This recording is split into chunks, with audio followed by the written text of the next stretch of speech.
नमस्कार दोस्तों, आपका स्वागत है हमारे YouTube चैनल GRV न्यूज़ में। जैसा कि आप सभी लोग जानते हैं कि इस चैनल पर देश दुनिया की 10 बड़ी और महत्वपूर्ण खबरों की अपडेट सबसे पहले आती है। इसी के साथ चलते हैं सबसे पहली बड़ी खबर की ओर। चौरी चौरा कांड 100 साल पूरे होने पर PM मोदी ने जारी किया डाक टिकट। चौरी चौरा घटना को 100 साल पूरे हो गए हैं। इस अवसर पर आज प्रधानमंत्री नरेंद्र मोदी ने चौरी चौरा शताब्दी समारोह की शुरुआत की। इस ऐतिहासिक घटना के शताब्दी समारोह की शुरुआत उन्होंने वीडियो कॉन्फ्रेंसिंग के जरिए की। वहीं PM मोदी ने चौरी चौरा पर एक डाक टिकट भी जारी किया। साथ ही देश के आज़ादी की खातिर अपना जीवन बलिदान करने वालों को नमन किया। PM मोदी ने इस खास मौके पर एक विशेष डाक टिकट भी जारी किया। यह समारोह 1 साल भर चलेगा। इस खास मौके पर मुख्यमंत्री योगी आदित्यनाथ और राज्यपाल आनंदीबेन पटेल भी मौजूद थे। सरकार ने चौरी चौरा कांड के शहीदों के स्मारक स्थल और संग्रहालय का कायाकल्प किया और बड़ी संख्या में पर्यटक आए थे। इसी के साथ अगली खबर। वेस्ट बंगाल हल्दिया में 7 फरवरी को 4700 करोड़ रुपए की परियोजना का शुरुआत करेंगे प्रधानमंत्री नरेंद्र मोदी। प्रधानमंत्री नरेंद्र मोदी 7 फरवरी को पश्चिम बंगाल में अपने दौरे के दौरान हल्दिया में तेल, गैस और आधारभूत संरचना से जुड़ी 4700 करोड़ रुपए की 4 परियोजनाओं को समर्पित करेंगे। ये सभी सार्वजनिक क्षेत्र की कंपनियां Indian Oil Corporation, IOC, Bharat Petroleum Corporation, BPCL, Gas Authority of India, GAIL और NHAI से जुड़ी परियोजनाएं हैं।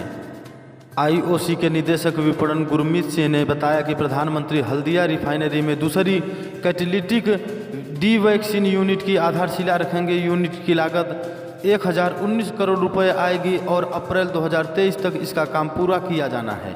इससे आयात घटने के साथ देश को 18.5 करोड़ डॉलर के विदेशी विनिमय से बचत होगी। इसी के साथ अगली खबर। केंद्र ने गुपचुप ढंग से कम की केजरीवाल की पावर। GNCTD एक्ट में बदलाव कर दिल्ली सरकार के अधिकार LG को दिए। दिल्ली के उप मुख्यमंत्री मनीष सिसोदिया ने गुरुवार को प्रेस कॉन्फ्रेंस कर बताया कि केंद्र सरकार ने गोपनीय तरीके से दिल्ली सरकार के अधिकार छीनकर उपराज्यपाल को दे दिए हैं।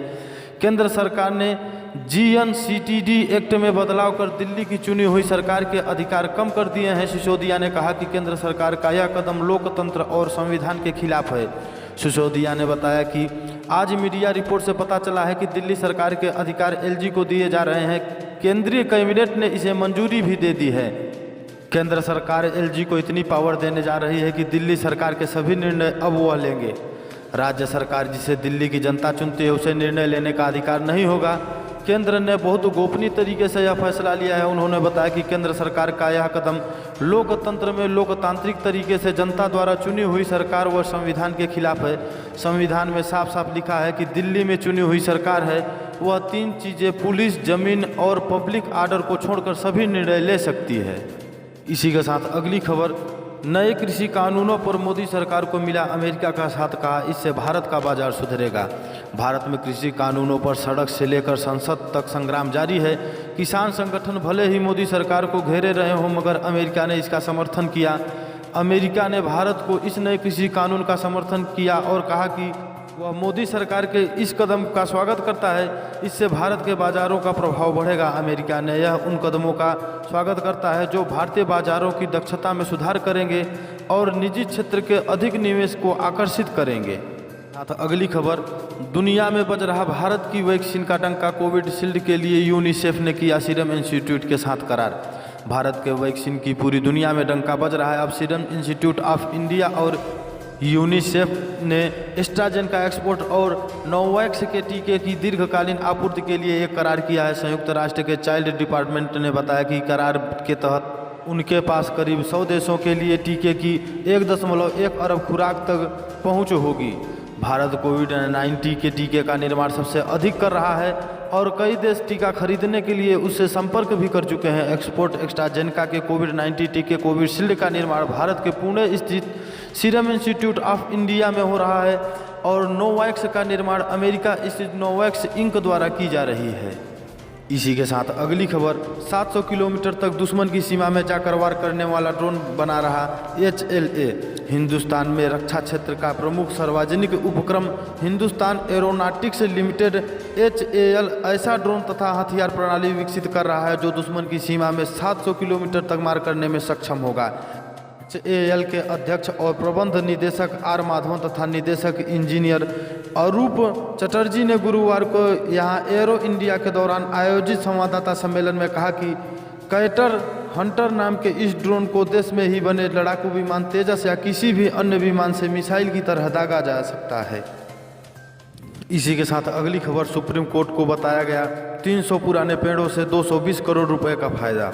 पश्चिम बंगाल में 5 रेलवे ओवरब्रिज निर्माण के लिए काटे जाने वाले 300 पुराने पेड़ों की कीमत ऑक्सीजन और अन्य उत्पादों के लिहाज से 220 करोड़ रुपए है, जिसका मतलब है कि जिंदा पेड़ परियोजना से ज़्यादा लाभप्रद है।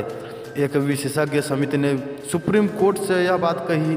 धरोहर वृक्ष बड़ा पेड़ होता है जिसे पूरी तरह से तैयार होने में दशकों या सदियों लग जाते हैं। इसी के साथ अगली खबर, हाई कोर्ट का निर्वाचन आयोग को निर्देश 30 अप्रैल तक कराए पंचायत चुनाव, मई में होगा ब्लॉक प्रमुख का चयन। उत्तर प्रदेश के त्रिस्तरीय पंचायत चुनाव को लेकर इलाहाबाद हाई कोर्ट ने सख्त निर्देश दिया। इलाहाबाद हाई कोर्ट ने राज्य निर्वाचन आयोग को निर्देश दिया है कि प्रदेश में 30 अप्रैल तक पंचायत चुनाव को संपन्न करा ले। जस्टिस के M.N. भंडारी और जस्टिस R.R. अग्रवाल की डिवीजन बेंच ने यह निर्देश दिया है। इलाहाबाद हाईकोर्ट ने गुरुवार को विनोद उपाध्याय की याचिका पर प्रदेश में पंचायत चुनाव की समय सीमा निर्धारित कर दी है। कोर्ट ने 30 अप्रैल तक प्रधानी चुनाव कराने का निर्देश देने के साथ ही मई में ब्लॉक प्रमुख के चुनाव कराने को कहा है। इलाहाबाद हाईकोर्ट ने पंचायत चुनाव की तारीखों का ऐलान करने के साथ राज्य निर्वाचन आयोग तथा उत्तर प्रदेश सरकार को निर्देश दिया है। इसी के साथ अगली खबर, ईरान ने पाकिस्तान में आतंकियों के कब्जे से मुक्त कराए अपने 2 सैनिक। ईरान के रेवोल्यूशनरी गार्ड IRGC ने पाकिस्तान में आतंकियों के कब्जे से अपने 2 सैनिक को मुक्त कराया है। ये सैनिक 2018 में किडनैप किए गए थे। 12 सैनिकों में शामिल थे। अनादोलू एजेंसी के मुताबिक पाकिस्तान के भीतर खुफिया जानकारी के आधार पर इस ऑपरेशन को अंजाम दिया गया है। IRGC के हवाले से कहा गया है कि आतंकी संगठन जैश उल अदल की ओर से बंधक बनाकर रखे गए बॉर्डर गार्ड के 2 सैनिक को बचाने के लिए मंगलवार रात एक सफल ऑपरेशन को अंजाम दिया गया। उन्हें 2.5 साल पहले अगवा किया गया था। मुक्त कराए गए दोनों सैनिकों को ईरान भेज दिया गया है। अगली खबर, अब समंदर में छटपटाएगा चीन। दक्षिण चीन सागर में ड्रैगन की हेकड़ी तोड़ने आया अमेरिका का खतरनाक युद्धपोत। दक्षिण चीन सागर में वर्चस्व जमाने की ड्रैगन की कोशिश को अमेरिका ने नाकाम करने की पूरी तैयारी कर ली है। विश्व के सबसे खतरनाक और परमाणु ऊर्जा से संचालित विमानवाहक युद्धपोत USS निमित्ज को अमेरिका ने दक्षिण चीन सागर की ओर रवाना कर दिया है।